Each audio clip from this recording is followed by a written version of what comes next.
Hi and welcome to this Yano video recipe. We upload a new recipe every single day, so make sure you're subscribed to not miss out. Today we're cooking haddock fish pie. Before we start, take a look at the link in the description below. You can order the pre-measured ingredients to cook this recipe at home.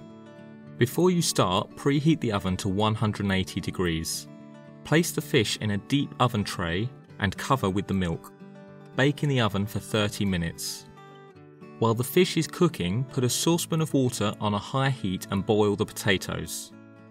After around 15 minutes, you should be able to insert a knife and meet no resistance. This means they're done. Drain the potatoes and put to one side.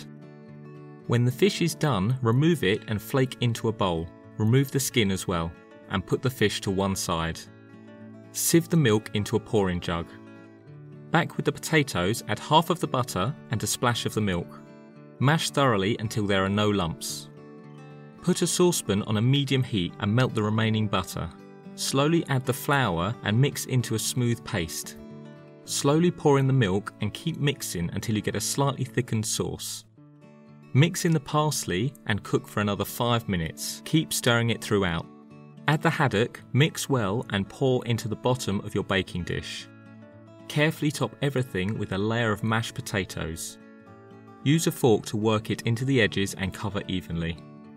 Sprinkle the grated cheese over the top and bake for 40 minutes. The cheese should be bubbling and slightly brown. Allow this wonderful pie to cool for around 10 minutes before serving. Enjoy while it's warm, creamy and packed with flavour. It's such a wonderfully filling and tasty dish. Thanks for watching and don't forget to like this video. We upload a new recipe every single day, so make sure you subscribe to not miss out.